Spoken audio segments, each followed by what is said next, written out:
Hello again and welcome back to our mini-series on playing lead electric guitar in worship. If you haven't checked out the previous videos, I'd really encourage you to do that just because we're building up from video to video, so they make a bit more sense that way. So in this video, we're going to be looking at knowing what to play.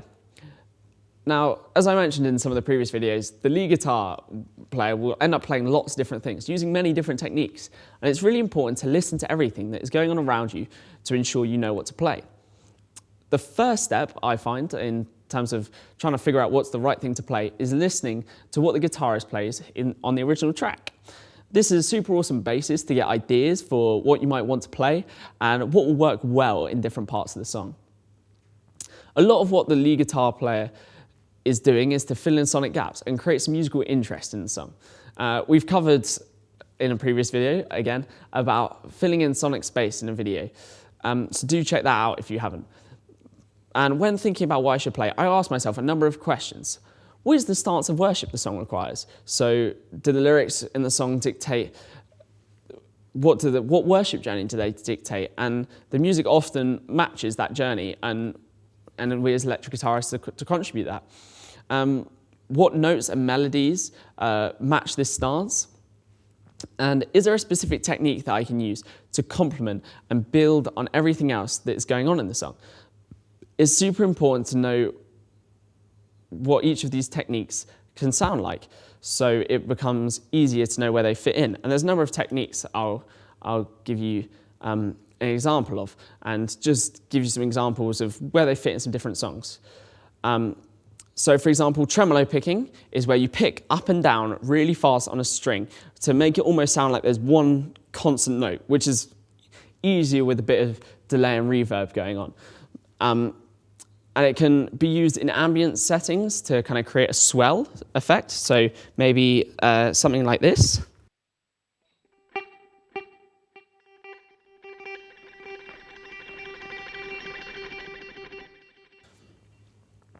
Or it can be used to bring a lot of energy into a riff or part. Maybe something like this.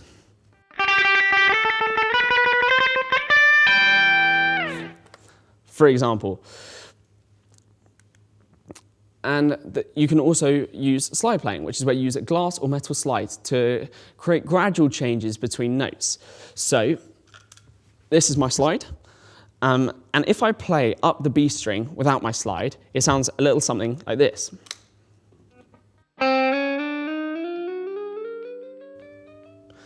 And you can hear how actually each of the note jumps from one note to the next, whereas if I use a slide,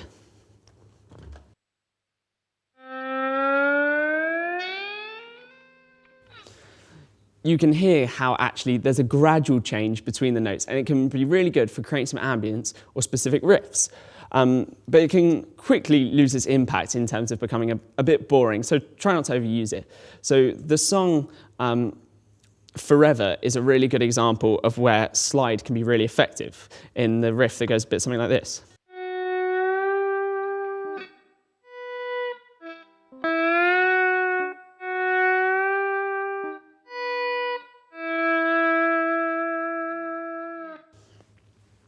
And that's a great example of where slide can be used in a specific riff.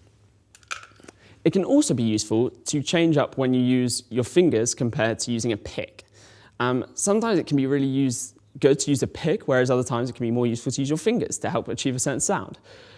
When doing swells and certain riffs, I find it can be often helpful to use my fingers because they create quite a softer, more mellow sound, because they help you sit back and behind what the other instruments are doing. Whereas some riffs, I want to punch out and really be heard. So a riff that I've mentioned in a previous video of Reckless Love, it can be really helpful maybe if you're trying to play it softly to use your fingers and then use a pick when you want to be heard. So for example, if I play like this,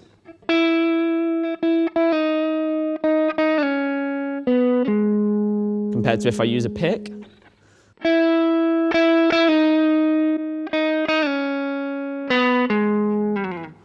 and it just creates a slightly different tone, which can really help you fit in with that part of the song. So I've covered a few different techniques and maybe thinking about what you want to play in different songs. So thank you very much for joining this video, and I really look forward to seeing you in the next one, where we're going to take a quick look at lead guitar tones. I'll see you there.